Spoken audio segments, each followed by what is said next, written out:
أعوذ بالله من الشيطان الرجيم. بسم الله الرحمن الرحيم.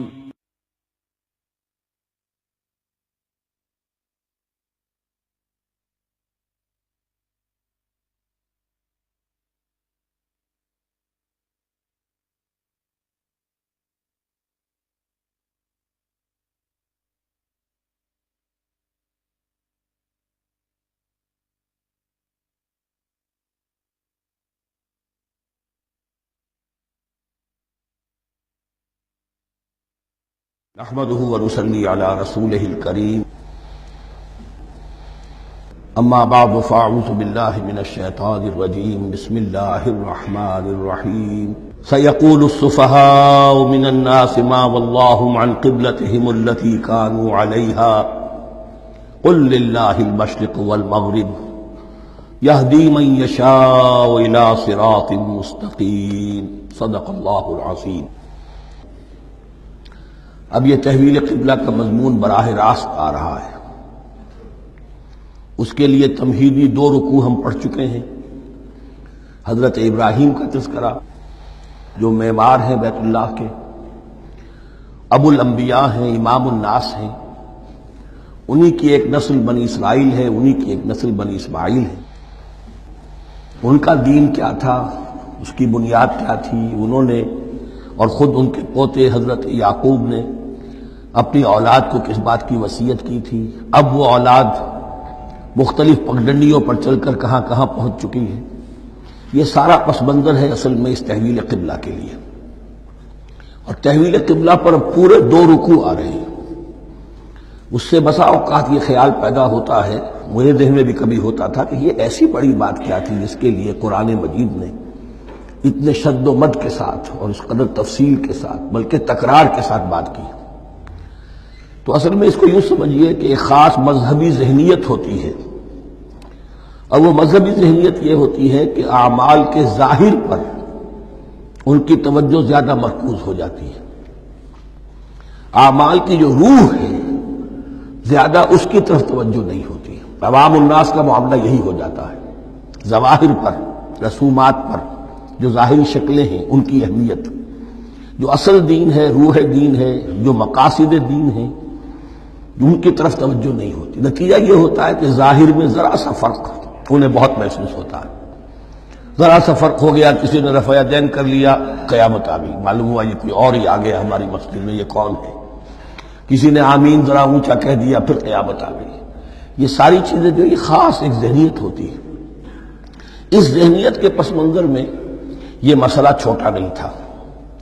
ایک تو یہ کہ جو قبائلی اور قومی پس منظر تھا اس کے حوالے سے سمجھیے، مکے میں جو لوگ ایمان لائے، ظاہر بات ہے ان سب کو عقیدت تھی خانہ کعبہ کے ساتھ، خود حضور کو تھی۔ آپ روتے ہوئے نکلے ہیں اور آپ نے یہ فرمایا تھا کہ اے کعبہ مجھے تجھ سے بڑی محبت ہے، لیکن تیرے یہاں کے رہنے والے مجھے یہاں رہنے نہیں دیتے۔ پھر یہ کہ وہ جو عقیدت اور محبت تھی وہ تمام اور مسلمانوں کے دلوں میں بھی تھی۔ مدینے میں آ کر آپ نے رخ بدل دیا۔ جب تک مکے میں تھے معلوم ہوتا ہے کہ حضور جب کھڑے ہوتے تھے نماز کے لیے تو آپ اس طرح کھڑے ہوتے تھے کہ بیک وقت استقبال قبلتین ہو جاتا تھا، یعنی جو جنوبی دیوار ہے ایک طرف وہ کونا ہے جس میں حجر اسود ہے، اور دوسری طرف وہ یمانی ہے، رکن یمانی جو یمن کی طرف ہے، جنوب کی طرف ہے۔ ادھر کوئی شخص کھڑا ہوگا اور وہیں پر انہی کے درمیان جو ہے جب طواف کیا جاتا ہے تو دعا مانگی جاتی ہے، ربنا آتنا فی الدنیا حسنۃ وفی الآخرۃ حسنۃ وقنا عذاب النار۔ باقی پورے طواف میں آپ جو چاہیں دعا مانگے، لیکن یہاں یہ دعا ہے خاص۔ اب اگر کوئی شخص ادھر کھڑا ہو کر نماز پڑھ رہا ہے تو کعبہ تو سامنے ہے ہی، ٹھیک سیت میں یروشلم بھی ہے۔ استقبال القبلتین، ایک ہی وقت میں 2 قبلوں کی طرف رخ ہو گیا۔ مدینہ میں آ کر معاملہ بدل گیا، مدینہ درمیان میں ہے، مکہ مکرمہ اس کے جنوب میں ہے اور یروشلم اس کے شمال میں ہے۔ اب جنوب کی طرف رخ کریں گے تو پیٹھ ہوگی یروشلم کی طرف، یروشلم کی طرف رخ کریں گے تو پیٹھ ہوگی کعبے کی طرف۔ اس میں امتحان ہو گیا ان لوگوں کا جو ایمان لائے تھے کہ آیا وہ محمد الرسول اللہ صلی اللہ علیہ وسلم کے فرمان کی پیروی کرتے ہیں یا اپنی پرانی عقیدتوں اور اپنی پرانی جو روایات ہیں ان کو زیادہ اہمیت دیتے ہیں؟ اللہ کا شکر ہے جو لوگ مکے سے آئے تھے ان کی اتنی تربیت ہو چکی تھی کہ ان میں سے کسی کے لیے کوئی مسئلہ پیدا نہیں ہوا۔ اقبال کا وہ مصرع پھر سنا رہا ہوں، بمصطفیٰ برساں خیش را کے دی ہموست، اگر بہو نہ رسیدی تمام بولا بیست۔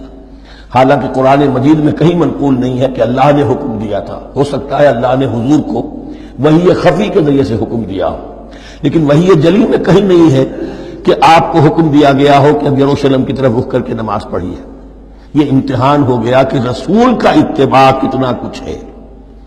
اب جب یہ حکم آیا، اب امتحان ہو گیا جو مدینے میں رہنے والے جو ایمان لائے تھے ان کا، اس لیے کہ یہاں یہودی بھی تھے، بعض ان میں سے ایمان لائے، عبداللہ ابن سلام رضی اللہ تعالیٰ عنہ تو ان کو علماء میں سے تھے، لیکن جو اور دوسرے لوگ تھے وہ بھی زیر اثر تھے یہود کے علماء کے، ان کے دل میں بھی یروشلم کی عظمت تھی۔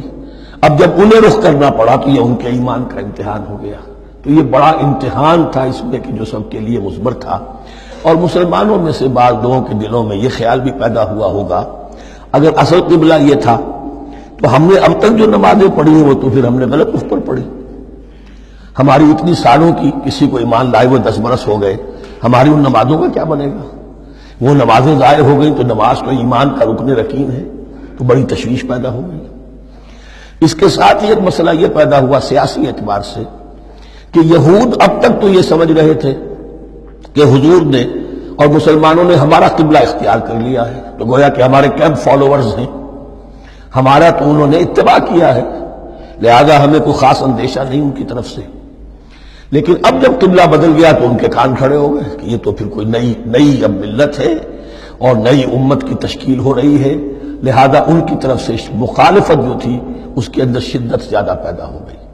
یہ سارے مضامین تھے کہ جو یہاں پر زیر بحث آ رہے ہیں۔ سَيَقُولُ السُّفَهَاءُ مِنَ النَّاسِ، بہت غیر معمولی ہے اس کا آغاز ہی اس آیت کا۔ ان قریب کہیں گے لوگوں میں سے احمق اور بے وقوف لوگ، ما وَلَّاهُمْ عَنْ قِبْلَتِهِمُ الَّتِي كَانُوا عَلَيْهَا، کس چیز نے پھیر دیا انہیں اس قبلے سے کہ جس پر یہ تھے، یعنی یہ 16 مہینے نماز پڑھی ہے بیت المقدس کی طرف رخ کر کے یروشلم کی طرف، اب کس چیز نے پھیر دیا انہیں؟ قُلْ لِلَّهِ الْمَشْرِقُ وَالْمَغْرِبُ، دیکھیے وہی الفاظ جو 14ویں رکوع میں آئے تھے جو تمہید بن رہے تھے، کہہ دیجئے کہ اللہ ہی کے لیے ہے مشرق اور مغرب۔ گویا کہ شمال اور جنوب، مشرق و مغرب، شمال و جنوب، محاورے میں مشرق و مغرب زیادہ استعمال ہوتا ہے، سب اللہ کے ہیں، اللہ کسی سمت میں محدود نہیں ہے۔ یہدی من یشاء الی صراط مستقیم، وہ جس کو چاہتا ہے سیدھے راستے کی طرف ہدایت دے دیتا ہے۔ وَكَذَلِكَ جَعَلْنَاكُمْ، اب یہ خاص بات کہی جا رہی ہے، اے مسلمانوں تم اس تحویل قبلہ کو معمولی بات نہ سمجھو، یہ علامت ہے اس بات کی کہ اب تمہیں وہ حیثیت حاصل ہو گئی۔ وَكَذَلِكَ جَعَلْنَاكُمْ أُمَّةً وَسَطًا لِتَكُونُوا شُهَدَاءَ عَلَى النَّاسِ وَيَكُونَ الرَّسُولُ عَلَيْكُمْ شَهِيدًا، اب تمہارا فرض منصب یہ ہے کہ رسول نے جس دین کی گواہی تم پر دی ہے اپنے عمل سے، اپنے قول سے، اسی دین کی گواہی تمہیں دینی ہے اپنے قول سے اور اپنے عمل سے پوری نوع انسانی پر۔ اب تم لنک بن گئے ہو۔ اب تک نبوت کا سلسلہ جاری تھا، ایک نبی کی تعلیم ختم ہوئی، بگڑ گئی، تحریف ہو گئی، غائب ہو گئی، دوسرا نبی آ گیا، پھر کوئی تیسرا آ گیا، چلے آ رہے۔ لہذا ہر دور کے اندر اب وہ جو معاملہ تھا تسلسل کے ساتھ چل رہا تھا، اب یہاں نبوت ختم ہو رہی ہے محمد الرسول اللہ صلی اللہ علیہ وسلم پر، تو نوع انسانی تو ختم نہیں ہو رہی، ابھی قیامت تو نہیں آئی ہے۔ اب آگے لوگوں کو تبلیغ کرنا، ان تک دین پہنچانا، ان پر حجت قائم کرنا، ان کا احقاق حق پر ابطال باطل کا فریضہ سر انجام دینا، یہ کون کرے گا؟ تو پہلے تو ہمیشہ اللہ کی طرف سے وہی جبریل لائے اور نبی کے پاس آ گئے، نبی نے لوگوں کو سکھا دیا۔ اب یہ کہ اللہ سے جبریل لائے محمد کے پاس، محمد نے سکھایا تمہیں، اور تمہیں سکھانا ہے پوری نوع انسانی کو، تو تم اب وہ درمیانی لنک ہو۔ وَكَذَلِكَ جَعَلْنَاكُمْ أُمَّةً وَسَطًا لِتَكُونُوا شُهَدَاءَ عَلَى النَّاسِ وَيَكُونَ الرَّسُولُ عَلَيْكُمْ شَهِيدًا، یہ مضمون زیادہ کھلے گا چل کر سورہ حج کی آخری آیات میں۔ اسی طرح سے مراد یہ کہ تحویل قبلہ ایک مظہر ہے اس کا اس سے اب تم اپنی ذمہ داریوں کا اندازہ کرو، صرف خوشیاں نہ مناؤ، جشن نہ مناؤ، بلکہ یہ کہ یہ ایک بہت بڑی ذمہ داری کا بوجھ ہے جو تم پر آ گیا۔ کبھی ہم نے اپنے بندے محمد کے کاندھوں پر جب یہ بوجھ رکھا تھا تو ان سے بھی کہا تھا صلی اللہ علیہ وسلم انا سنلقی علیک قولا ثقیلا، اے نبی ہم آپ پر ایک بھاری بات ڈالنے والے ہیں۔ وہی بھاری بات بہت بڑے پیمانے پر اب تمہارے کندھوں پر آ گئی ہے۔ وَكَذَلِكَ جَعَلْنَاكُمْ أُمَّةً وَسَطًا لِتَكُونُوا شُهَدَاءَ عَلَى النَّاسِ وَيَكُونَ الرَّسُولُ عَلَيْكُمْ شَهِيدًا وَمَا جَعَلْنَا الْقِبْلَةَ الَّتِي كُنْتَ عَلَيْهَا، اور ہم نے نہیں قرار دیا تھا اس قبلے کو جس پر کہ اے نبی آپ پہلے تھے۔ یعنی یہ دو طرح کی بات ہو سکتی ہے، وہی خفی سے اللہ نے فرمایا ہو کہ اے محمد اب کچھ عرصے کے لیے یروشلم کی طرف رخ کر کے نماز پڑھو، وہی جلی میں نہیں ہے۔ اور یہ بھی ہو سکتا ہے یہ حضور کا اجتہاد ہو اور اسے اللہ نے قبول فرما لیا ہو، دونوں باتوں کا امکان موجود ہے۔ حضور کے اجتہاد پر اگر اللہ کی طرف سے نفی نہ آئے تو وہ گویا اللہ کی طرف سے۔ وَمَا جَعَلْنَا الْقِبْلَةَ الَّتِي كُنْتَ عَلَيْهَا إِلَّا لِنَعْلَمَ مَن يَتَّبِعُ الرَّسُولَ وَمِمَّن يَنقَلِبُ عَلَىٰ عَقِبَيْهِ، اور نہیں ٹھہرایا تھا ہم نے اس قبلے کو جس پر کہ آپ رہے ہیں مگر یہ جاننے کے لیے کہ کون ہے، یہ ظاہر کرنے کے لیے کہ کون ہے کہ جو اتباع کرتے ہیں رسول کا صلی اللہ علیہ وسلم، اور وہ کون ہے کہ جو اپنی ایڑیوں کے بل لوٹ جاتے ہیں۔ یعنی مدینے میں آ کر اگر کوئی مکے کا مسلمان کہتا صاحب یہ قبلہ مجھے قبول نہیں ہے، وہ واپس ہو جاتا، ایسا ہوا نہیں۔ اور اب جب مکے کی طرف رخ ہو گیا ہے تو کوئی انصار میں سے، کوئی مدینے میں جو ایمان لائے ان میں سے کسی نے کہا کہ ٹھیک ہے جی ہمارا قبلہ وہ تھا، اب آپ نے اپنا قبلہ بدل دیا، آپ کا راستہ اور ہمارا راستہ اور نہیں۔ وہ تمام کے تمام مسلمان ان آزمائشوں میں کامیاب ہوئے۔ وَإِن كَانَتْ لَكَبِيرَةً إِلَّا عَلَى الَّذِينَ هَدَى اللَّهُ، اور واقعہ یہ ہے یقیناً یہ بہت بڑی بات تھی، اس طرح قبلے کے اندر تبدیلی قبول کر لینا آسان بات نہیں ہوتی، بڑا حساس مسئلہ ہوتا ہے، مگر ان کے لیے کہ جن کو اللہ نے ہدایت دی۔ وَمَا كَانَ اللَّهُ لِيُضِيعَ إِيمَانَكُمْ، اور اللہ ہرگز تمہارے ایمان کو ضائع کرنے والا نہیں ہے۔ ایمان سے یہاں مراد نماز جو ہے الصلاۃ عماد الدین، وہ جو تشویش ہو گئی تھی کہ ہماری ان نمازوں کا کیا بنے گا جو ہم نے 16 مہینے پڑھی ہے بیت المقدس کی طرف رخ کر کے۔ وَمَا كَانَ اللَّهُ لِيُضِيعَ إِيمَانَكُمْ، اس وقت وہ حکم تھا رسول کا، وہ اللہ کے ہاں مقبول ہے، اس وقت یہ حکم ہے جو تمہیں رسول کی معرفت مل رہا ہے، اب تم اس کی پیروی کرو۔ ان اللہ بالناس لرؤوف الرحیم، یقیناً اللہ تعالیٰ تو انسانوں کے حق میں بہت ہی شفیق ہے اور بہت ہی رحیم ہے۔ قد نرى تقلب وجهك في السماء، معلوم ہوتا ہے خود حضور کو انتظار تھا اس فیصلے کا، اور معلوم ہوتا ہے کہ آپ پر بھی شاخ گزر رہا تھا یہ وقفہ کہ جس میں نماز پڑھتے ہوئے پیٹھ ہو رہی تھی بیت اللہ کی طرف، تو آپ بار بار آپ کی نگاہیں آسمان کی طرف اٹھتی تھی کہ کب وحی آئے، کب جبرائیل حکم لے کر آئے۔ قد نرى تقلب وجهك في السماء، اے نبی ہم نے آپ کے چہرے کا بار بار آسمان کی طرف اٹھنا دیکھ لیا ہے۔ فَلَنُوَلِّيَنَّكَ قِبْلَةً تَرْضَاهَا، اس آیت میں بڑی شفقت، بڑی محبت، بڑی عنایت ہے محمد الرسول اللہ صلی اللہ علیہ وسلم کے لیے اللہ کی طرف سے، تو ہم بدلے دیتے ہیں، پھیرے دیتے ہیں قبلہ جو آپ کو پسند ہے۔ ظاہر بات ہے کہ حضور کو جو محبت تھی اور جو بھی آپ کو ایک رشتہ قلبی تھا بیت اللہ کے ساتھ، فَلَنُوَلِّيَنَّكَ قِبْلَةً تَرْضَاهَا، ہم بدلے دیتے ہیں، بدل دیں گے قبلہ اسی طرف جو آپ کو پسند ہے۔ فَوَلِّ وَجْهَكَ شَطْرَ الْمَسْجِدِ الْحَرَامِ، تو بس اب پھیر دیجیے اپنے رخ کو مسجد حرام کے رخ پر۔ وَحَيْثُ مَا كُنْتُمْ، اور مسلمانوں جہاں کہیں بھی تم ہو، مدینے میں ہو یا کہیں اور ہو، مغرب میں ہو، شمال میں ہو، جنوب میں ہو، کہیں ہو، فَوَلُّوا وُجُوهَكُمْ شَطْرَهُ، تو اپنا چہرہ نماز میں اسی کے رخ پر پھیرو۔ وَإِنَّ الَّذِينَ أُوتُوا الْكِتَابَ لَيَعْلَمُونَ أَنَّهُ الْحَقُّ مِنْ رَبِّهِمْ، اور جن لوگوں کو کتاب دی گئی تھی وہ جانتے ہیں کہ یہ حق ہے ان کے پروردگار کی طرف سے۔ تورات میں بھی یہ مذکور تھا کہ اصل قبلہ ابراہیمی وہی تھا، اس لیے کہ یروشلم تو تعمیر کیا ہے حضرت ابراہیم سے کوئی 1000 سال کے بعد حضرت سلیمان نے۔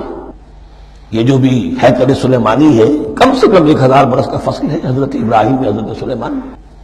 تو حضرت ابراہیم کا قبلہ کون سا تھا؟ تو وہ بھی مولانا امین احسن اصلاحی صاحب نے اردو میں ترجمہ کیا ہے مولانا حمید الدین فراہی کی کتاب کا، اور وہ بہت اہم ہے اس موضوع کو سمجھنے کے لیے۔ بہت سے مسلمان مفسرین نے بھی اس میں ٹھوکر کھائی ہے۔ ان الذین اوتوا الکتاب لیعلمون انہ الحق من ربہم وما اللہ بغافل عما یعملون، اور اللہ غافل نہیں ہے اس سے کہ جو وہ کر رہے ہیں۔ وَلَئِنْ أَتَيْتَ الَّذِينَ أُوتُوا الْكِتَابَ بِكُلِّ آیَةٍ مَا تَبِعُوا قِبْلَتَكَ، اے نبی آپ ان اہل کتاب کو اگر تمام دلائل بھی دے دیں گے، تمام نشانیاں بھی دکھا دیں گے، تب بھی یہ آپ کے قبلے کی پیروی نہیں کریں گے۔ وَمَا أَنْتَ بِتَابِعٍ قِبْلَتَهُمْ، اور نہ ہی اب آپ پیروی کرنے والے ہیں ان کے قبلے کی۔ یہ تو لکم دینکم ولی دین والا معاملہ ہو گیا۔ وَمَا بَعْضُهُمْ بِتَابِعٍ قِبْلَةَ بَعْضٍ، حد یہ ہے کہ یہ خود جو ہے آپس میں ایک دوسرے کے قبلے کی پیروی نہیں کرتے۔ یعنی نصارہ اور یہود اگرچہ یروشلم سب کا قبلہ ہے، لیکن عین یروشلم میں جا کر جو یہودی ہیں وہ مغربی گوشے کو اختیار کرتے تھے، مغرب کی طرف رخ کرتے تھے ہیکل سلیمانی میں، اور جو نصارہ ہے وہ مشرق کی طرف، اس لیے کہ حضرت مریم سلام علیہا نے جو اعتکاف کیا تھا مکاناً شرقیہ، وہ جو مکان تھا ان کا جہاں اعتکاف تھا، جہاں فرشتہ ان کے پاس آیا ہے، وہ ہیکل کے کسی شرقی گوشے میں تھا، تو انہوں نے عیسائیوں نے اسی کو اپنا شرقی گوشے کو قبلہ بنا لیا۔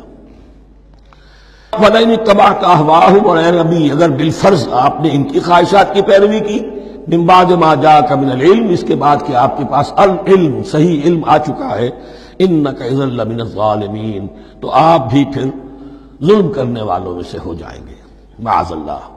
الذین آتیناہم الکتاب یعرفونہ کما یعرفون ابناءہم، جن لوگوں کو ہم نے کتاب دی، یعنی تورات اور انجیل کے جو صحیح ماننے والے ہیں، یہ نکتہ یہاں نوٹ کر لیجئے، تورات اور انجیل کے ماننے والوں میں سے غلط کاروں کے لیے مجہول کا صیغہ آتا ہے، اوتوا الکتاب، جنہیں کتاب دی گئی تھی، اور جو ان میں سے ٹھیک تھے، صحیح رخ پر تھے، ان کے لیے معروف کا صیغہ ہوتا ہے جنہیں کتاب ہم نے دی تھی۔ یہ انداز جو ہے معروف اور مجہول کا، یہ آپ دیکھیں گے کہ فرق ہوگا، جہاں ان کی کسی غلط بات کا تذکرہ ہوگا الذین اوتوا الکتاب، اور جہاں اچھی بات کا تو وہاں یہ کہ جو آتیناہم الکتاب، الذین آتیناہم الکتاب یعرفونہ کما یعرفون ابناءہم، وہ ایسے ہی پہچانتے ہیں اس کو۔ ہو کی ضمیر قبلے کی طرف بھی ہے، اور ہو کی ضمیر محمد الرسول اللہ کی طرف بھی ہے، ہو کی ضمیر قرآن کی طرف بھی ہے، ایسے پہچانتے ہیں جیسے اپنے بیٹوں کو۔ وَإِنَّ فَرِيقًا مِّنْهُمْ، اور یقیناً ان میں سے ایک گروہ وہ ہے لَيَكْتُمُونَ الْحَقَّ وَهُمْ يَعْلَمُونَ، جو جانتے بوجھتے حق کو چھپاتے ہیں۔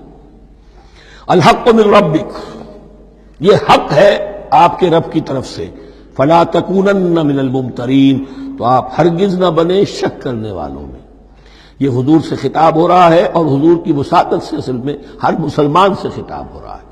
یہ بات ان سے کہی جا رہی ہے کہ اس میں کوئی شک اپنے پاس بتانے دو، یہ تو حق ہے تمہارے پروردگار کی طرف سے۔ وَلِكُلٍّ وِجْهَةٌ هُوَ مُوَلِّيهَا، ہر ایک کے لیے ہم نے ایک رخ معین کر دیا جس کی طرف کہ وہ رخ کرتا ہے۔ فَاسْتَبِقُوا الْخَيْرَاتِ، تو مسلمانوں تمہارے لیے ایک رخ تو ہم نے معین کر دیا بیت اللہ کا۔ ایک باطنی رخ کیا ہے؟ نیکیوں میں ایک دوسرے سے آگے بڑھنے کی کوشش کرو۔ ایک ہے ظاہر، نماز کا ظاہر ہے، آپ نے قبلے کی طرف رخ کر لیا ہے، آپ نے وضو کیا ہے۔ ایک نماز کا باطن ہے، خشوع ہے، خضوع ہے، حضور قلب حاصل ہے، رقت ہے، معلوم ہے کس کے سامنے حاضری ہے۔ اسی طریقے سے قبلہ ایک تو یہ ہے جو کہ کعبہ ہے، بیت اللہ ہے، ایک یہ فاستبقوا الخیرات، تم ہر نیکی کے اندر ایک دوسرے سے آگے بڑھنے کی کوشش کرو۔ اینما تکونوا یأتی بکم اللہ جمیعا، جہاں کہیں بھی ہوگے اللہ تم سب کو لے آئے گا، جمع کر دے گا۔ ان اللہ علی کل شیء قدیر، یقینا اللہ تعالی ہر چیز پر قادر ہے۔ ومن حیث خرجت فول وجهک شطر المسجد الحرام، اور جدھر سے بھی آپ کا نکلنا ہو، کہیں سفر کریں، کہیں بھی جائیں، تو آپ اپنا رخ پھیر دیجئے مسجد حرام کی طرف۔ وَإِنَّهُ لَلْحَقُّ مِن رَبِّكَ، اور یہ یقیناً حق ہے آپ کے رب کی طرف سے۔ وَمَا اللَّهُ بِغَافِلٍ عَمَّا تَعْمَلُونَ، اور اللہ غافل نہیں اس سے کہ جو تم کر رہے ہو۔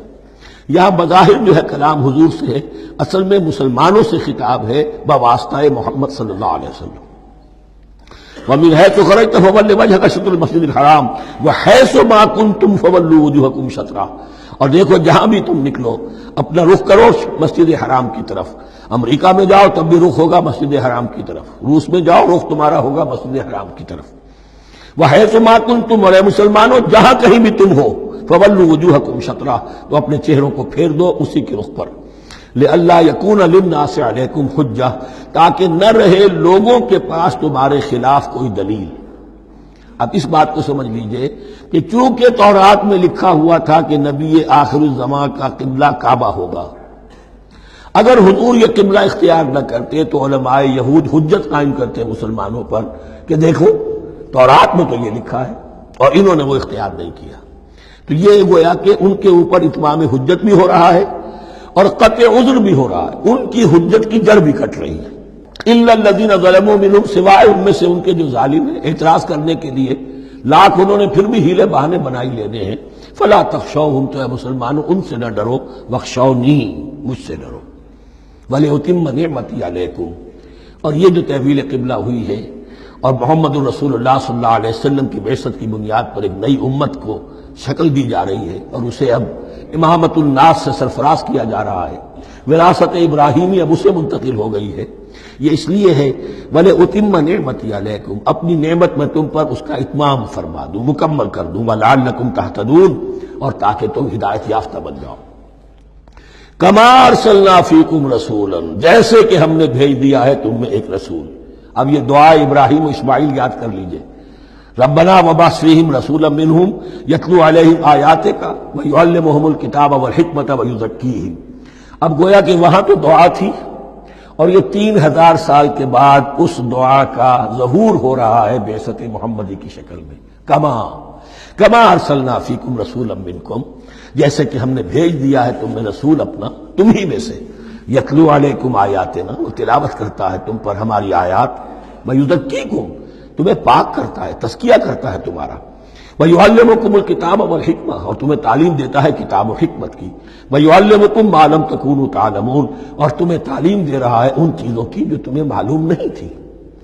یہاں ایک نکتہ بڑا اہم ہے، حضرت ابراہیم اور اسماعیل کی دعا میں جو ترتیب تھی یہاں اللہ نے اس کو بدل دیا ہے.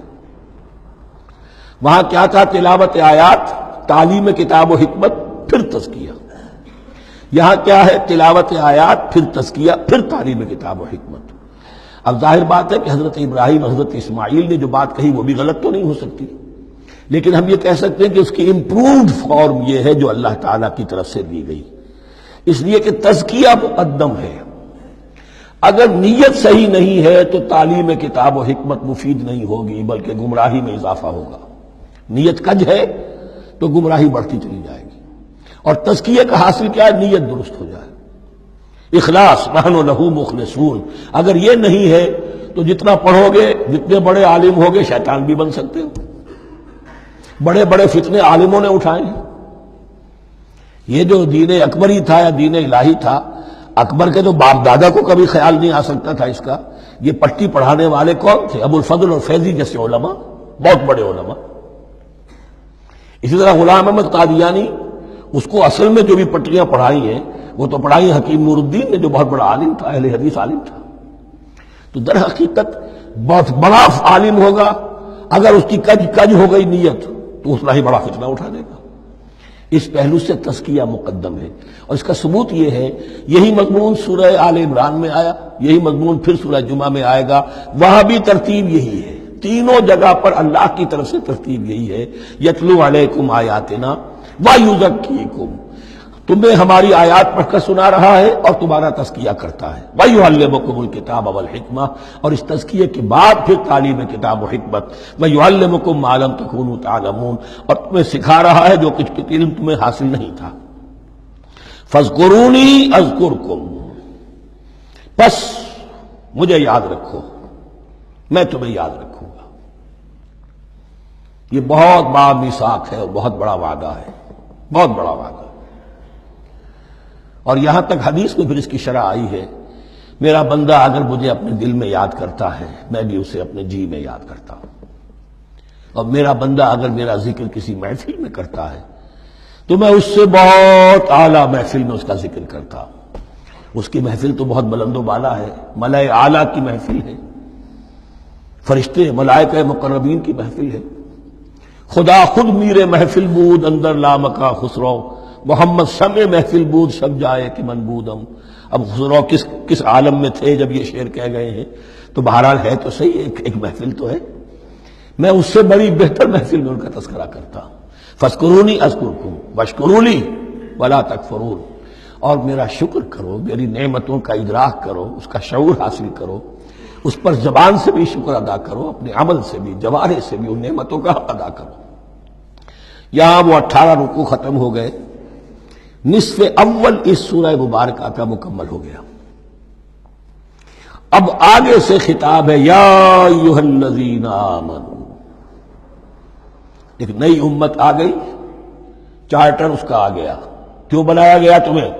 لتکونوا شہداء علی الناس ویکون الرسول علیکم شہیدا، تم اب لنک ہو ہمیشہ ہمیشہ کے لیے محمد اور پوری نوع انسانی کے درمیان۔ اسی لیے وہ حدیث بھی تو ہے جو علماء حق ہوتے ہیں ان کے بارے میں فرمایا علماء امتی کا انبیاء بنی اسرائیل، میری امت کے علماء کا مقام وہی ہے جو بنی اسرائیل کے علماء کا۔ اس لیے کہ اب نبوت تو ختم ہو گئی محمد پر صلی اللہ علیہ وسلم، لیکن یہ کتاب تو ہے، اس کا پہنچانا تو ہے، اس کو عام تو کرنا ہے، حجت تو قائم کرنی ہے، اور صرف تبلیغ سے نہیں عمل کر کے دکھانا ہے، وہ نظام قائم کر کے دکھانا ہے جو محمد عربی نے قائم کیا صلی اللہ علیہ وسلم، تب حجت قائم ہوگی۔ اس کے لیے تمہیں قربانیاں دینی ہوں گی، مشکلیں جھیلنی ہوں گی، جان و مال کا نقصان برداشت کرنا ہوگا، آرام سے گھر بیٹھے ٹھنڈے پیٹوں کفر جگہ نہیں چھوڑ دے گا اور حق نہیں آ جائے گا۔ کفر کو ہٹانے کے لیے اور باطل کو ختم کرنے کے لیے اور حق کو قائم کرنے کے لیے تن من دھن تمہیں لگانے ہوں گے۔ اب دیکھیے وہ کال آ رہی ہے، یا ایھا الذین آمنوا استعینوا بالصبر والصلاۃ۔ یہی وہ الفاظ تھے کہ وہ جو 7 آیتیں تھیں جن کو میں نے کہا تھا خطاب میں بنی اسرائیل میں وہ بمنزلہ فاتحہ ہیں، ان میں الفاظ آئے تھے واستعینوا بالصبر والصلاۃ وانھا لکبیرۃ الا علی الخاشعین الذین یظنون انہم ملاقو ربہم وانہم الیہ راجعون۔ اب وہی خطاب یہاں ہو رہا ہے، یا ایھا الذین آمنوا استعینوا بالصبر والصلاۃ۔ یہ میں بیان وہاں کر چکا ہوں، ان اللہ مع الصابرین، جان لو کہ اللہ صبر کرنے والوں کے ساتھ ہے۔ اس بیعت سے کیا مراد ہے؟ ایک بات تو متفق علیہ ہے، اللہ کی مدد، اللہ کی تائید، اللہ کی نصرت ان کے شامل حال ہے۔ باقی یہ کہ اللہ تعالیٰ جہاں کہیں بھی ہم ہیں ہمارے ساتھ ہے، کس طرح ہے یہ ہم نہیں جانتے، لیکن یہ فرمایا اس نے کہ میں تو تمہاری دگے جان سے بھی زیادہ قریب ہوں۔ وَلَا تَقُولُوا لِمَن يُقْتَلُ فِي سَبِيلِ اللَّهِ أَمْوَاتٌ، اب پہلے ہی قدم پر قتل کی بات آ گئی۔ شرط اول قدم این است کہ مجنون باشی، پہلا قدم یہ ہے جانے دینے کے لیے تیار ہو جاؤ۔ وَلَا تَقُولُوا لِمَن يُقْتَلُ فِي سَبِيلِ اللَّهِ أَمْوَاتٌ، مت کہو ان کو کہ جو اللہ کی راہ میں قتل ہو جائیں مردہ، وہ مردہ نہیں ہے، بل احیاء، وہ زندہ ہے، وَلَٰكِن لَا تَشْعُرُونَ، لیکن تمہیں اس کا شعور نہیں ہے۔ شہداء جو اللہ کی راہ میں قتل ہو جائیں ان کے لیے یوم آخر تک کا انتظار نہیں ہے، ان کی براہ راست جنت میں داخلہ ملتا ہے۔ قیل ادخل الجنہ قال یا لیت قومی یعلمون بما غفر لی ربی وجعلنی من المکرمین، وہاں تاخیر نہیں ہے، لہذا وہ تو زندہ ہیں۔ یہی مضمون پھر آئے گا سورہ آل عمران میں اور زیادہ نکھر کر، وَلَنَبْلُوَنَّكُمْ بِشَيْءٍ مِّنَ الْخَوْفِ وَالْجُوعِ۔ اب یہ ہے کہ پہلے سے دکھا دیا، اللہ تعالیٰ دھوکہ نہیں دینا چاہتا۔ دیکھ لو جس راہ میں قدم رکھا ہے اب آزمائشیں آئیں گی، تکلیفیں آئیں گی، رشتہ دار ناراض ہوں گے، بیوی شوہر سے لڑے گی، شوہر بیوی سے لڑے گا، اولاد والدین سے جدا ہوگی، یہ سب کچھ ہوگا، فساد ہوگا، فتور ہوگا، تصادم ہوگا، جان و مال کا نقصان ہوگا۔ وَلَنَبْلُوَنَّكُمْ، ہم لازماً آزمائیں گے تمہیں بِشَيْءٍ مِّنَ الْخَوْفِ، خوف کی کیفیت سے، وَالْجُوعِ، بھوک، فاقے، کیسے کیسے فاقے آئے، کیا ہوا ہے غزوہ احزاب میں، کیا ہوا ہے جو اس سے بعد جو جیش العسرہ ہے، تبوک کی جنگ ہے۔ وَنَقْصٍ مِّنَ الْأَمْوَالِ وَالْأَنفُسِ وَالثَّمَرَاتِ، اور نقصانات ہوں گے مالی بھی جانی بھی، اور ثمرات۔ اب ثمرات یہاں دو معنی دے رہا ہے، کیونکہ مدینے والوں کی جو تھی اصل جو ان کی معیشت تھی وہ زرعی تھی، پھل، خاص طور پر کھجور، یہ ان کی پیداوار تھی، جسے آج کل آپ کہتے ہیں کیش کراپ جو ہے ان کی، وہ یہ تھی۔ اب ایسا بھی ہوگا کہ فصل تیار کھڑی ہے، اگر اسے اتارا نہ کھجور سے تو ضائع ہو جائے گی، اور ادھر سے تبوک کا حکم آ گیا نکلو اللہ کی راہ، یہ ساری فصل ضائع ہو جائے گی۔ امتحان ہو گیا کہ نہیں؟ اور اس کے علاوہ ایک اور ہے اس کا مفہوم، انسان کچھ بہت محنت کرتا ہے، جد و جہد کرتا ہے، کیریئر بناتا ہے، اپنا ایک مقام بنا لیتا ہے اس کیریئر میں، اس پروفیشن میں، اس راستے پر آتا ہے تو کچھ اور ہی شکل اختیار کرنی پڑتی ہے۔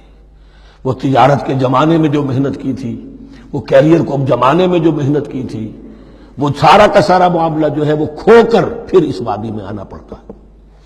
وَلَنَبْلُوَنَّكُمْ، یہ بھی ثمرات ہیں نا، محنت کے ثمرات۔ وَلَنَبْلُوَنَّكُمْ بِشَيْءٍ مِّنَ الْخَوْفِ وَالْجُوعِ وَنَقْصٍ مِّنَ الْأَمْوَالِ وَالْأَنفُسِ وَالثَّمَرَاتِ وَبَشِّرِ الصَّابِرِينَ، اور اے نبی بشارت دیجئے صابروں کو، صبر کرنے والوں کو۔ یہ کون ہے؟ الذین اذا اصابتہم مصیبۃ، وہ لوگ کہ جن کو جب بھی کوئی مصیبت آئے قالوا انا للہ وانا الیہ راجعون، وہ کہتے ہیں ہم اللہ ہی کے تو ہیں، اللہ ہی کی طرف ہمیں لوٹ جانا ہے، کل بھی جانا تھا آج چلے جائیں، حاضر ہیں، جتنی جلدی بلا لیں۔ نشان مرد مومن باتوں گویم کہ مرگ آیا تبسم مر لبے اوست، مرد مومن کی تو نشانی یہی ہے کہ جب موت آئے تو مسرت کے ساتھ اس کے چہرے پر، اس کے ہونٹوں پر مسکراہٹ ہو۔ یہ ایمان، جو میں نے کہا تھا لٹمس ٹیسٹ یہ ہے کہ بندہ مومن اس دنیا میں زیادہ رہنے کی خواہش نہیں کر سکتا۔ لائف از اے لائبلٹی، جو لمحہ آ رہا ہے اس کا حساب دینا ہوگا، تو جتنی عمر بڑھ رہی حساب بڑھ رہا ہے۔ It's not an asset, it's a liability. اور الدنیا سجن المومن و جنت الکافر، یہ تو مومن کے لیے ایک قید خانہ ہے، ہاں کافروں کی جنت۔ وَبَشِّرِ الصَّابِرِينَ الَّذِينَ إِذَا أَصَابَتْهُمْ مُصِيبَةٌ قَالُوا إِنَّا لِلَّهِ وَإِنَّا إِلَيْهِ رَاجِعُونَ أُولَٰئِكَ عَلَيْهِمْ صَلَوَاتٌ مِّن رَّبِّهِمْ وَرَحْمَةٌ، یہ ہیں وہ لوگ کہ جن پر ہر وقت اللہ کی عنایتوں کا نزول ہوتا رہتا ہے اور رحمت کی بارش ہوتی رہتی ہے۔ وَأُولَٰئِكَ هُمُ الْمُهْتَدُونَ، اور یہی لوگ ہیں ہدایت یافتہ، جنہوں نے واقعتاً ہدایت کو اختیار کیا ہے۔ اور جو ایسے مرحلے پر ٹھٹک کر کھڑے رہ جائیں، پیچھے رہ جائیں، پیچھے بیٹھ جائیں، پیٹھ موڑ لیں، وہ گویا کہ ختم ہوا ان کا معاملہ۔ اب چونکہ اس معاملے میں بحث ہو گئی تھی خانہ کعبہ کی بھی، پھر اسی میں مقام ابراہیم کی بات آ گئی تھی، تو کچھ ذہنوں میں سوال پیدا ہوا کہ یہ جو حج کے مناسک میں صفا اور مروہ جو ہے، یہ بھی تو آخر اسی کا جو ہے، تو ان کی کیا حقیقت ہے، کوئی حقیقت ہے یا نہیں؟ فرمایا ان الصفا والمروہ من شعائر اللہ، یہ بھی اللہ کے شاعر میں سے ہے۔ شاعر کسے کہتے ہیں؟ وہ چیز جو شعور بخشے، تو وہ چیزیں کہ جن کے ساتھ اولو العزم پیغمبروں یا اولو العزم انسانوں، اولو العزم اولیاء اللہ کے کچھ حالات و واقعات کا کوئی ذہنی سلسلہ قائم ہوتا ہو، وہ گویا کہ شعور دلانے والے ہوتے ہیں، یاد دلانے والے ہوتے ہیں، اللہ تعالیٰ کی طرف ذہن کو لے جانے والے ہوتے ہیں، اس اعتبار سے شاعر۔ ان الصفا والمروہ من شعائر اللہ فمن حج البیت او اعتمر فلا جناح علیہ ان یطوف بہما، تو جو کوئی بھی ہمارے گھر کا حج کرے، بیت اللہ کا حج کرے یا عمرہ کرے، اعتمر، فلا جناح علیہ، تو کوئی حرج نہیں ہے اس پر، ان یطوف بہما، کہ ان دونوں کا بھی طواف کرے، وہ جو 7 چکر لگائے جاتے ہیں، ان الصفا والمروہ۔ ومن تطوع خیرا، جو شخص جان بوجھ کر بھلا کام کرتا ہے، فإن اللہ شاکر علیم، تو جان لو اللہ بڑا قدردان ہے۔ اب شکر انسان کرتا ہے تو اس کے معنی کیا ہوں گے؟ احسان مند ہونا۔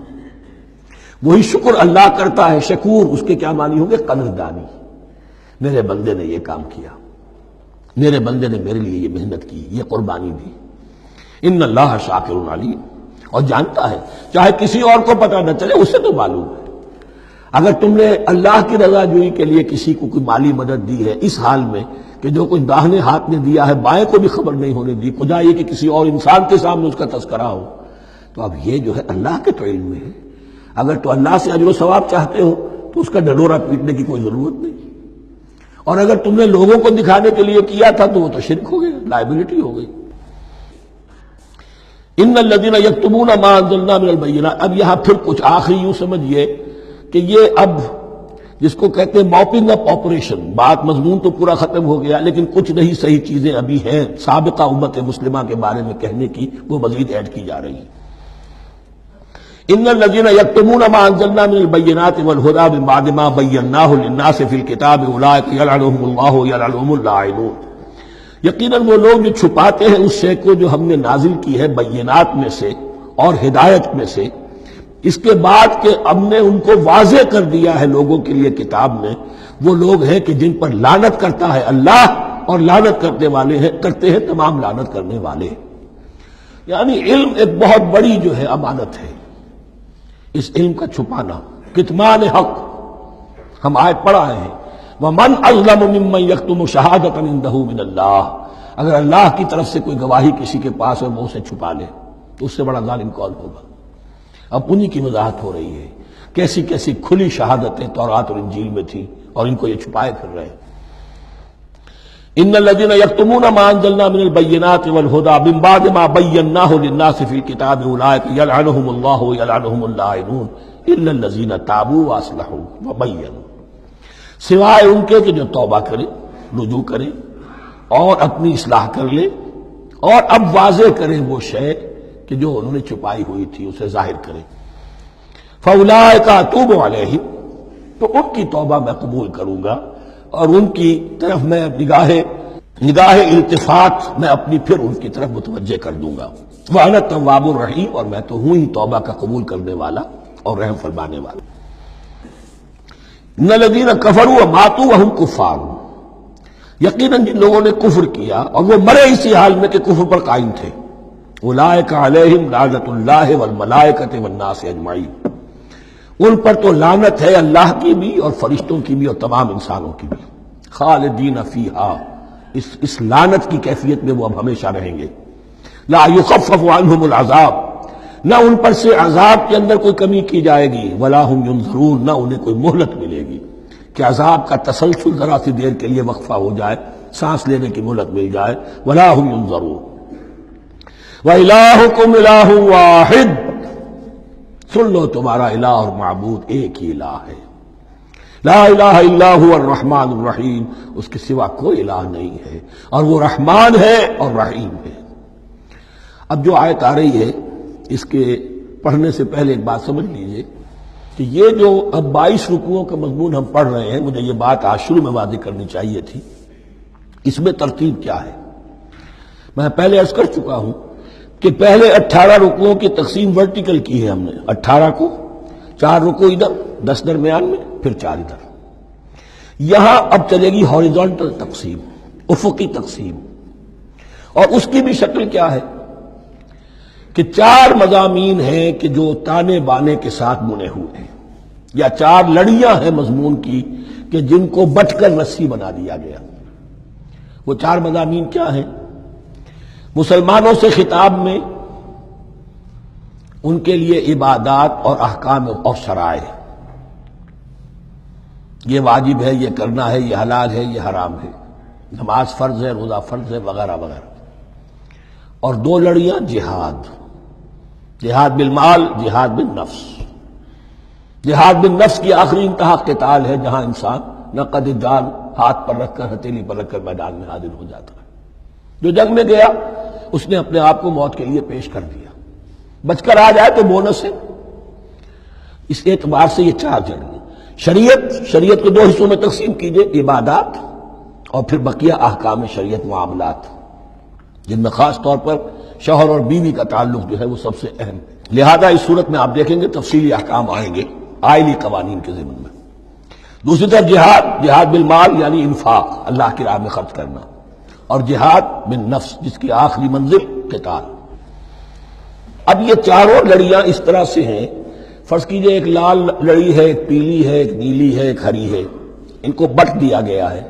جب ایک طرف سے دیکھیں گے تو کٹا پھٹا نظر آئے گا، رنگ لال نظر آیا، پھر پیلا نظر آیا، پھر نیلا نظر آیا، پھر ہرا، پھر لال، پھر نیلا، پھر پیلا، پھر ہرا۔ تو ایسا معلوم ہوگا جیسے کٹے پھٹے ہیں مضامین۔ لڑیاں کھول دیجئے، معلوم ہوگا ایک لڑی وہ بھی بڑی مسلسل ہے، جہاد بالمال کی، ایک لڑی ہے جہاد بالنفس یعنی قتال کی، ایک لڑی ہے جو عبادات کی، ایک لڑی ہے معاملات کی اور شریعت کے احکام کی۔ یہ 4 لڑیاں، اور یہ تانے بانے کی طرح بنی ہوئی ہیں، لیکن اسی بنتی میں بہت بڑے حسین پھول موجود ہیں۔ طویل آیات، عظیم ترین آیات قرآن مجید کی، ان میں سے اب ایک آیت یہاں آ رہی ہے، اس کو میں نے عنوان دیا ہے آیت الآیات۔ ان فی خلق السماوات والارض واختلاف اللیل والنہار والفلک التی تجری فی البحر بما ينفع الناس وما انزل الله من السماء من ماء فاحيا به الارض بعد موتها وبث فيها من كل دابة وتصريف الرياح والسحاب المسخر بين السماء والارض لآيات لقوم يعقلون۔ اتنے فینومینا آف نیچر کسی ایک آیت میں جمع نہیں ہے قرآن. اللہ تعالیٰ تمام فینومینا آف نیچر کو اپنی آیتیں قرار دیتا ہے. آسمان اور زمین کی تخلیق، رات اور دن کا الٹ پھیر مختلف جگہوں پر، اور یہ جو ستارے ہیں اور یہ جو بھی نباتات ہیں زمین کی، ان میں سے آیتیں ہی آیت. لیکن ان آیت الآیات کو جس طرح یہاں ایک آیت میں سمویا ہے، یہ حکمت کا ایک بہت بڑا پھول ہے، بہت بڑا پھول جو ان چار لڑیوں کی بنتی کے اندر آ گیا ہے. یقیناً آسمان اور زمین کی تخلیق میں اور رات اور دن کے الٹ پھیر میں اور اس جہاز میں یا کشتی میں جو چلتی ہیں سمندر میں یا دریاؤں میں، وہ سامان لے کر جو لوگوں کو نفع دیتا ہے، بما ينفع الناس وما انزل اللہ من السماء من ماء، اور اس پانی میں کہ جو اللہ نے اتارا ہے آسمان سے، فاحیا به الارض بعد موتها، اور پھر اس سے وہ زندہ کر دیتا ہے زمین کو اس کے مردہ ہو جانے کے بعد. بے آب و گیا زمین پڑی تھی، بارش ہوئی ہے، اسی میں سے روئندگی آ گئی ہے.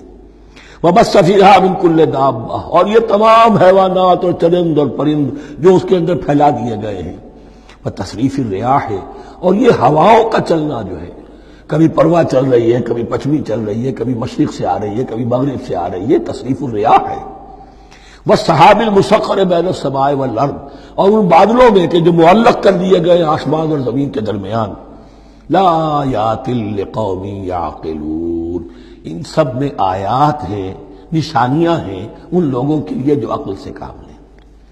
ان کو دیکھو اور ان کے خالق کو، مدبر کو پہچانو. آیات ہے، اور ان کے آیات کے پہچاننے کا جو عملی نتیجہ نکلنا چاہیے، اور جس کو عام طور پر لوگ نہیں پہنچ پاتے جس تک، اب اگلی آیت میں اس کا تذکرہ ہے. نتیجہ تو نکلنا یہ چاہیے کہ پھر محبوب اللہ ہی ہو، شکر اسی کا ہو، اطاعت اسی کی ہو، عبادت اسی کی ہو. جب سورج میں کچھ نہیں، یہ تو اللہ نے اس کو بنایا ہے، یہ حرارت جو ہے اللہ نے دی ہے، چاند میں کچھ نہیں، ہوائیں چلانے والا کوئی وہی تو ہے. تو اب کسی شے کے لیے کوئی شکر نہیں، کسی شے کے لیے کوئی عبادت نہیں، کوئی ڈنڈوت نہیں، کوئی سجدہ نہیں، بلکہ صرف اللہ کے لیے. اور وہی مطلوب و مقصود بن جائے، وہی محبوب ہو. لا محبوب الا اللہ، لا مقصود الا اللہ، لا مطلوب الا اللہ. جن لوگوں کی یہاں تک رسائی نہیں ہو جاتی، وہ لوگ کسی اور شے کو اپنا محبوب و مطلوب بنا کر اس کی پرستی شروع کر دیتے ہیں. خدا تک نہیں پہنچے، اپنے نفسی کو معبود بنا لیا، جو یہ کہے کر رہے، معبود تو ہو گیا. ارأیت من اتخذ الہہ ہواہ، اپنے قوم کو معبود بنا لیا، قوم کی برتری کے لیے، قوم کی سربلندی کے لیے جانے بھی دے رہے، وطن کو معبود بنا لیا. اس حقیقت کو علامہ اقبال نے سمجھا ہے. اس دور کا سب سے بڑا بت وطن ہے. اس دور میں میں اور ہے، جام اور ہے، جم اور، ساقی نے بنا کی روش لطف و ستم اور، تہذیب کے آزر نے ترشوائے صنم اور، مسلم نے بھی تعمیر کیا اپنا حرم اور، ان تازہ خداؤں میں بڑا سب سے وطن ہے، جو پیرہن اس کا ہے وہ مذہب کا کفن ہے. نیشنلزم، ٹیریٹوریل، وطنی قومیت، وطن کی جے، یہ معبود بنائے بیٹھے. تو اب یہاں سنیے، ومن الناس، اور لوگوں میں سے کچھ ایسے بھی ہیں، من یتخذ من دون اللہ اندادا، جو اللہ کو چھوڑ کر کچھ اور چیزوں کو اس کا مد مقابل بنا دیتے ہیں. وطن کو بنا لیا، قوم کو بنا لیا، ہیومنزم، انسانیت، نوع انسانی، ہم اس کے خدمتگار ہیں، ہم اس کی بہتری کے لیے کام کر رہے ہیں، یہ بھی ایک معبود بن گیا. اور سب سے گھٹیا انسان وہ ہے کہ اپنے ہی حسن کا دیوانہ بنا پھرتا ہوں، اپنا ہی نفس ہے، اسی کے گر چکر لگا رہا ہے، وہی حریم ہے اس کا، وہی حرم ہے اس کا، اور وہ طواف کر رہا ہے اپنے نفس کا، تو وہ بھی تو اس کا ایک معبود ہے. لوگوں میں سے وہ بھی ہیں کہ جو اللہ کو چھوڑ کر کسی اور چیز کو اس کا مد مقابل بنا دیتے ہیں. یحبونہم کحب اللہ، اور ان سے محبت کرنے لگتے ہیں جیسی کہ اللہ سے کرنی چاہیے.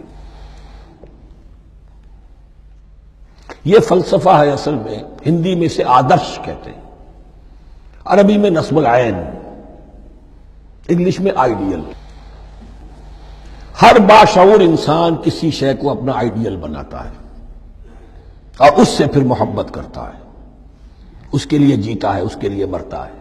قربانیاں دیتا ہے، ایثار کرتا ہے، قوم کے لیے قربانی، وطن کے لیے قربانی، فلاح کے لیے قربانی، خود اپنی ذات کے لیے قربانی۔ یحبونہ کحب اللہ، یہ سارے کام تو اللہ کے لیے کرنے کے تھے۔ جیو اللہ کے لیے، مرو اللہ کے لیے، محبت اس سے کرو۔ ان صلاتی و نسکی و محیای و مماتی للہ رب العالمین۔ تم نے اپنی یہ ساری نسبتیں کسی اور شے کے ساتھ وابستہ کر دی، تم نے اللہ کا مد مقابل تراش لیا۔ می تراشت فکر ما ہر دم خدا بندے دیگر، رست از یک بند تا افتاد در بندے دیگر۔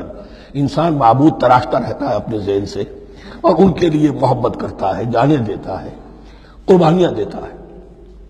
وَمِنَ النَّاسِ مَن يَتَّخِذُ مِن دُونِ اللَّهِ أَندَادًا يُحِبُّونَهُم كَحُبِّ اللَّهِ، یہ مضمون بھی سورہ حج میں زیادہ واضح ہوگا۔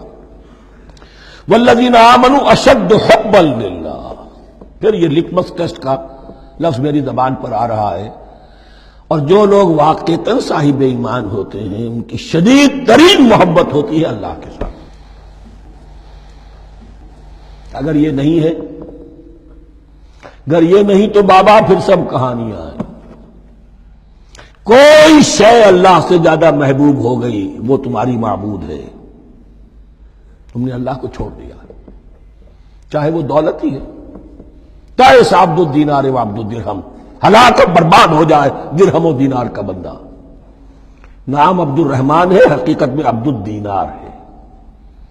دینار آنا چاہیے، حرام سے آئے، حلال سے آئے، جائز سے آئے، ناجائز سے آئے، تو معبود اللہ نہیں ہے، معبود دینار ہے۔ ہندو نے یہ کیا کہ لکشمی دیوی کی ایک مورتی بنا کر پوجنا شروع کر دیا، یہ لکشمی دیوی اگر ذرا مہربان ہو جائے گی دولت آ جائے گی۔ ہم نے کہا ہٹاؤ درمیان کے لنک کو، سیدھے ہی دولت کو کیوں نہ پوجو، پیٹرو ڈالر کو پوجو، ڈالر کو پوجو، ترک وطن کرو، ماں باپ کو چھوڑو یہاں سسکتا ہوا کہ مر رہے ہیں اور کوئی ان کا بیٹا ان کی بیٹی ان کے پاس نہیں، کس لیے؟ ڈالر۔ کون معبود ہوا؟ وَمِنَ النَّاسِ مَن يَتَّخِذُ مِن دُونِ اللَّهِ أَندَادًا يُحِبُّونَهُم كَحُبِّ اللَّهِ وَالَّذِينَ آمَنُوا أَشَدُّ حُبًّا لِلَّهِ وَلَوْ يَرَى الَّذِينَ ظَلَمُوا إِذْ يَرَوْنَ الْعَذَابَ أَنَّ الْقُوَّةَ لِلَّهِ جَمِيعًا، اور کاش کہ دیکھ لیتے یہ لوگ جو اس شرک میں اور اس گناہ میں مبتلا ہیں، ظلم شرک کے معنی، جب وہ دیکھیں گے عذاب کو اور یہ بات واضح ہو جائے گی کہ قوت تو ساری کی ساری اللہ کے ہاتھ میں ہے، کسی کے پاس کچھ نہیں۔ وَأَنَّ اللَّهَ شَدِيدُ الْعِقَابِ، اور یہ کہ اللہ سزا شدید العذاب، اللہ سزا دینے میں بہت سخت ہے۔ اس وقت آنکھ کھلے گی تو فائدہ کیا ہوگا؟ اب آنکھ کھلے تو فائدہ ہے۔ اسْتَبَرَّأَ الَّذِينَ اتُّبِعُوا مِنَ الَّذِينَ اتَّبَعُوا، اب انسانی معاشرے کے اندر یہ ہوتا ہے، کچھ لوگ ہوتے ہیں لیڈر لوگ جو اپنے پیچھے لوگوں کو لگا لیتے ہیں، چاہے ڈیماگوگز ہوں، چاہے مذہبی جو ہے وہ مسندوں کے والی ہوں، اپنے پیچھے لگاتے ہیں، اور ان کے پیچھے لگنے والے جو ہیں وہ یہ سمجھتے ہوئے ان کی عزت بھی ہے، ان کا احترام بھی ہے، ان کے نیچے دبے بھی ہوئے، ان کا پیچھے پیچھے چلتے ہیں۔ قیامت کے دن وہ تبرہ کریں گے کہ تم نے ہمیں مروایا، ہم تمہاری پیروی کرتے رہے، ہم نے سمجھا تم جو کہہ رہے ہیں وہ ٹھیک ہے، ہم نے تمہیں اپنا لیڈر مانا۔ اب وہ اعلان برات کریں گے، اللہ ہمارا ان سے کوئی تعلق نہیں۔ استبرأ الذین اتبعوا، اور اس کے جواب میں پھر وہ کریں گے ہمارا تم سے کوئی تعلق نہیں۔ اس روز کے جن لوگوں کا اتباع کیا گیا تھا دنیا میں لیڈر لوگ، وہ ان لوگوں سے جنہوں نے پیروی کی تھی ان سے تبرہ کریں گے۔ وَرَأَوُا الْعَذَابَ وَتَقَطَّعَتْ بِهِمُ الْأَسْبَابُ، اور وہ دیکھ لیں گے عذاب کو، نگاہوں کے سامنے جہنم آ جائے گی اور تمام رشتے منقطع ہو جائیں گے۔ یوم یفر المرء من اخیہ وامہ وابیہ وصاحبتہ وبنیہ لکل امرئ منہم یومئذ شأن یغنیہ یود المجرم لو یفتدی من عذاب یومئذ ببنیہ وصاحبتہ واخیہ وفصیلتہ التی تؤویہ ومن فی الارض جمیعا ثم ینجیہ۔ ہر انسان چاہے گا میرے باپ کو، بیٹے کو، بھائی کو، ماں کو، بیوی کو، اولاد کو، تمام انسانوں کو چھوڑ دو جہنم میں، خدا کے لیے کسی طرح مجھے بچا لو۔ تقطعت بہم الاسباب، سارے رشتے منقطع ہو جائیں گے، جن رشتوں کی وجہ سے حرام کو حلال اور حلال کو حرام کر رہے ہو، جن کی دلجوئی کے لیے حرام کی کمائی کرتے ہو، جن کی دلجوئی کے لیے دین کے راستے سے آگے نہیں بڑھ رہے ہو، دین کے راستے میں بیوی ناراض نہ ہو جائے، گھر والے ناراض نہ ہو جائیں. بتقطعت بهم الاسباب، یہ سارے رشتے یہیں تک کے لیے ختم ہو جائیں. وقال الذین اتبعوا، اور جو ان کے پیروکار تھے وہ کہیں گے لو ان لنا کرۃ، اگر کہیں ہمیں دنیا میں لوٹنا نصیب ہو جائے، فنتبرأ منہم کما تبرؤوا منا، تو ہم بھی ان سے اسی طرح برات کریں گے جیسے آج یہ ہم سے برات کر رہے ہیں. کذالک یریہم اللہ اعمالہم حسرات علیہم، اس طرح اللہ ان کو دکھائے گا ان کے اعمال حسرتیں بن جائیں گے. کاش کہ ہم نے سمجھا ہوتا، کاش کہ ہم نے ان کی پیروی نہ کی ہوتی، کاش کہ ہم نے ان کو اپنا لیڈر اور اپنا ہادی اور رہنما نہ مانا ہوتا. وما ہم بخارجین من النار، لیکن وہ اب آگ سے نکلنے والے نہیں ہوں گے. یا ایھا الناس کلوا مما فی الارض حلالا طیبا ولا تتبعوا خطوات الشیطان انہ لکم عدو مبین. اے لوگو، زمین میں جو کچھ حلال اور طیب ہے، حلال ہے اور پاک ہے، صاف ستھری چیز اور حلال چیز، وہ کھاؤ، اور شیطان کے نقش قدم کی پیروی نہ کرو. انہ لکم عدو مبین، یقیناً وہ تمہارے لیے کھلا دشمن ہے. یہ بحث اصل میں کھلے گی سورہ انعام میں جا کر. وہاں عرب میں یہ رواج تھا، بتوں کے نام پر کوئی جانور چھوڑ دیتے تھے، جیسے ہندوؤں میں بھی تھی رواج، ہم نے تو بچپن میں دیکھا ہے. کوئی سانڈ چھوڑ دیا، کسی کے کان جو ہے وہ چیر دیے، یہ فلاں بت کے لیے ہے، فلاں دیوی کے لیے ہے. اب اسے کوئی کچھ نہیں کہہ سکتا تھا، وہ جہاں چاہیں وہ منہ ماریں جا کر ان کا، اور پھر ان کا ظاہر بات ہے ان کا گوشت کیسے کھایا جا سکتا تھا. تو عرب میں بھی یہ رواج تھے، اور ابھی تک اس کے کچھ نہ کچھ ریزیڈیول ایفیکٹس تھے. آباء و اجداد کی جو رسمیں چلی آ رہی ہوں وہ آسانی سے جو ہے وہ چھوٹتی نہیں ہے، کچھ نہ کچھ اثرات رہتے ہیں، جیسے آج تک ہمارے ہاں ہندوانہ اثرات موجود ہیں. تو ایسے لوگوں سے کہا جا رہا ہے کہ یہ تمام حرمتیں جو تمہارے ان لوگوں نے مشرکین نے بنا لی تھی، یہ جانور حرام، یہ جانور حرام ہو گیا، اسے فلاں کے نام پر نامزد کیا ہے، اس اونٹ کی جو ہے اتنی اونٹنیوں کے ساتھ جفتی ہو چکی ہے، اب بس اس کو خالی کر دو، چھوڑ دو، نہ اس کے اوپر سواری کی جائے گی اور نہ اس کا گوشت کھایا جائے گا. یہ کوئی نہیں ہے. جو چیز حلال ہے اصلاً اور طیب ہے، کھاؤ. انما یامرکم بالسوء والفحشاء، یقیناً شیطان تمہیں حکم دیتا ہے بدی کا اور بے حیائی کا. وان تقولوا علی اللہ ما لا تعلمون، اور اس کا کہ تم کہو اللہ کی طرف نسبت کر کے جو تم جانتے نہیں ہو کہ اللہ نے حرام کیا. بھائی تمہیں کہاں معلوم؟ کوئی دلیل لاؤ، کسی کتاب میں دکھاؤ کہ اللہ نے یہ چیز حرام کر دی. وَإِذَا قِيلَ لَهُمُ اتَّبِعُوا مَا أَنزَلَ اللَّهُ قَالُوا بَلْ نَتَّبِعُ مَا أَلْفَيْنَا عَلَيْهِ آبَاءَنَا، اور جب ان سے کہا جاتا ہے اتباع کرو اس کی جو اللہ نے نازل کیا ہے. قالوا، وہ کہتے ہیں بل نتبع ما ألفينا عليه آباءنا، ہم تو پیروی کریں گے اس کی جس پر ہم نے پایا اپنے آباء و اجداد کو. اب لو كان آباؤهم لا يعقلون شيئا ولا يهتدون، کیا وہ اپنے آباء و اجداد ہی کی پیروی کرتے رہیں گے، خواہ ان کے آباء و اجداد نہ کسی بات کو سمجھ پائے ہوں نہ ہدایت یافتہ ہوئے. میں نے عرض کر دیا تھا کہ سورہ بقرہ میں جہاں دعوت تیسرے رکوع کی پہلی آیت شروع ہوئی، یا ایھا الناس اعبدوا ربکم الذی خلقکم والذین من قبلکم لعلکم تعقلون، وہ بھی تو مخلوق تھے جیسے تم مخلوق ہو، تم سے خطا ہو سکتی ہے ان سے بھی ہوئی، تم غلطی کر سکتے ہو انہوں نے بھی کی. ومثل الذین کفروا کمثل الذی ینطق بما لا یسمع الا دعاء ونداء. یہاں ذرا تمثیل کے اندر ایک پیچیدگی ہے کہ بظاہر ترجمہ تو یہ ہوگا کہ مثال ان لوگوں کی جنہوں نے کفر کیا اس شخص کی سی ہے جو پکار رہا ہے ایسی چیز کو جو نہ سنتا ہے نہ سمجھتا ہے. ہاں یہ پتہ چلتا ہے کہ کچھ پکار رہا ہے، جانور ہوتے ہیں انہیں اور کیا سمجھ میں آتا.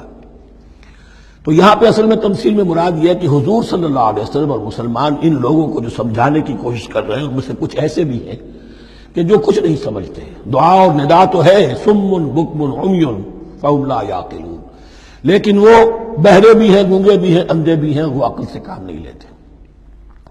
یا ایھا الذین آمنوا کلوا من طیبات ما رزقناکم، اے اہل ایمان کھاؤ ان تمام پاکیزہ چیزوں میں سے جو ہم نے تمہیں دی ہیں. واشکروا للہ، اللہ کا شکر ادا کرو، ان کنتم ایاہ تعبدون، اگر تم واقعتاً اسی کی عبادت کرنے والے ہو. جیسا کہ میں نے عرض کیا سورہ الانعام میں یہ ساری چیزیں آئیں گی اور تفصیل سے. انما حرم علیکم المیتۃ والدم ولحم الخنزیر وما اہل بہ لغیر اللہ، بنیادی طور پر اللہ تعالیٰ نے وہ کھانے کے جو اہل عرب میں اس وقت رائج تھے ان میں سے 4 چیزوں کی حرمت کا اعلان کیا ہے بار بار. مکی صورتوں میں بار بار ہوا ہے اور یہاں پھر یہ مدنی صورت کے اندر گویا کہ آخری بار. انما حرم علیکم المیتۃ، اللہ نے تم پر حرام کیا مردار کو، جو اپنی آپ موت مر گیا، ذبح نہیں کیا گیا، والدم، اور خون حرام ہے، نجس ہے۔ اسی لیے جو ذبح کرنے کا ہمارا طریقہ ہے وہ یہ ہے کہ صرف گردن کو کاٹا جائے تاکہ اس میں شریانے وغیرہ کٹ جائے اور اکثر جو ہے خون جسم کا نکل جائے۔ اگر جھٹکا کیا جائے جیسے سکھ کرتے تھے، ایک ہی تلوار کے وار سے گردن اڑا دی بکری کی، یا یہ کہ جیسے کہ یورپ وغیرہ میں ہوتا ہے، تو پھر وہ خون اندر رہ جاتا ہے جسم کے، اس کے اندر پھر وہ اینٹھن نہیں ہوتی اس حیوان کے جسم میں کہ جس سے خون جو ہے وہ باہر چلا جائے، تو وہ لحم الخنزیر، اور تیسری چیز ہے خنزیر کا گوشت، اور چوتھی چیز وما اہل بہ لغیر اللہ، اور وہ کہ جس پر پکارا گیا ہو کسی کا نام اللہ کے سوا۔ اب اس میں ایک چیز تو یہ ہے کہ جسی شے کو ذبح کرتے ہوئے کسی بت کا، کسی دیوی کا، کسی دیوتا کا تذکرہ کیا، وہ تو حرام مطلق ہو ہی گیا، اس کا گوشت کھانا حرام مطلق ہے۔ لیکن اسی کے تابع یہ ہوگا کسی بزرگ کا قرب حاصل کرنے کے لیے اس کے مزار پر لے جا کر وہاں ذبح کیا جا رہا ہے، پوچھیں گے تو ہم تو اللہ کے لیے ذبح کر رہے ہیں، تو اللہ کے لیے تو اپنے گھر میں بھی کر سکتے تھے ذبح، یہاں کیوں لائے ہو؟ اس کو تم نے کسی اعتبار سے اس صاحب قبر کا جو ہے اس کا تقرب حاصل کرنے کا ذریعہ بنایا۔ یہ چیزیں بھی اسی کے تابع ہو جائیں گی۔ اللہ کے لیے کرنا تو ہر جگہ کر سکتے ہیں، ہم تو صرف ایصال ثواب کے لیے کر رہے ہیں، تو اپنے گھر میں بیٹھ کر کرو گے تو کیا ایصال ثواب نہیں ہو جائے گا؟ ٹھیک ہے اللہ، ہم یہ خرچ کر رہے ہیں، ہم نے یہ جانور ذبح کیا ہے تیرے لیے، اس کا ثواب جو ہے فلاں کو پہنچا دے۔ یہ ہے چار چیزیں بنیادی طور پر۔ فمن اضطر غیر باغ ولا عاد، ان میں بھی ایک رعایت ہے، اگر کوئی مضطر ہو گیا ہے، مجبور ہو گیا ہے، جان نکل رہی ہے اور کوئی شے کھانے کو نہیں، لیکن دو شرطیں پوری ہو، غیر باغ ولا عاد، وہ اس حرام کی طرف رغبت نہ رکھتا ہو، اور نہ جو ناگزیر حد ہے جان بچانے کی اس سے آگے بڑھے۔ صرف جان بچانے کے لیے مردار کا گوشت بھی کھا سکتا ہے، سور کا گوشت بھی کھا سکتا ہے، جو بھی چاہے جان بچانے کے لیے یہ رک سکتے ہیں، لیکن اس شے کی طرف کوئی رغبت اور میلان طبیعت میں نہ ہو، یہ اللہ تو جانتا ہے۔ اگر تو معاملہ اس سے ہے تو اس سے تو چھپی ہوئی بات نہیں، اور جتنا ناگزیر ہے جان بچانے کے لیے اس سے آگے نہ بڑھے۔ فلا اسم علیہ، ان دو شرطوں کے ساتھ جان بچانے کے لیے حرام چیز بھی کھائی جا سکتی ہے۔ ان اللہ غفور الرحیم، یقیناً اللہ غفور الرحیم ہے۔ ان الذین یکتمون ما انزل اللہ من الکتاب ویشترون بہ ثمنا قلیلا، یقیناً وہ لوگ جو چھپاتے ہیں اس کو جو اللہ نے نازل کیا ہے کتاب میں سے اور فروخت کرتے ہیں انہیں بہت حقیر سی قیمت پر، اولئک ما یاکلون فی بطونہم الا النار، یہ لوگ نہیں بھر رہے اپنے پیٹوں میں مگر آگ۔ ولا یکلمہم اللہ یوم القیامہ، اللہ ان سے کلام نہیں کرے گا قیامت کے دن۔ ولا یزکیہم، نہ انہیں پاک کرے گا۔ ولہم عذاب علیم، ان کے لیے دردناک عذاب ہے۔ اولئک الذین اشتروا الضلالۃ بالہدی، یہ ہیں وہ لوگ کہ جنہوں نے ہدایت دے کر ضلالت خرید لی ہے، والعذاب بالمغفرہ، اور مغفرت اللہ کی اپنے ہاتھ سے دے کر عذاب خرید لیا ہے۔ فما اصبرہم علی النار، تو کتنا ہے ان کا حوصلہ آگ کے لیے، بڑے صابر ہیں اس جہنم کی آگ کے لیے، کس طرح تیاری کر رہے ہیں۔ ذالک بان اللہ نزل الکتاب بالحق، یہ اس لیے کہ اللہ نے تو کتاب نازل کی حق کے ساتھ۔ وان الذین اختلفوا فی الکتاب لفی شقاق بعید، اور یقیناً جن لوگوں نے کتاب اور شریعت میں پھر یہ پگڈنڈیاں نکالی، اختلاف کی، وہ بڑی ہی دشمنی میں اور بڑی ہی شقاوت کے اندر مبتلا ہو گئے۔ بارک اللہ لی ولکم فی القرآن العظیم ونفعنی وإیاکم بالآیات والذکر الحکیم۔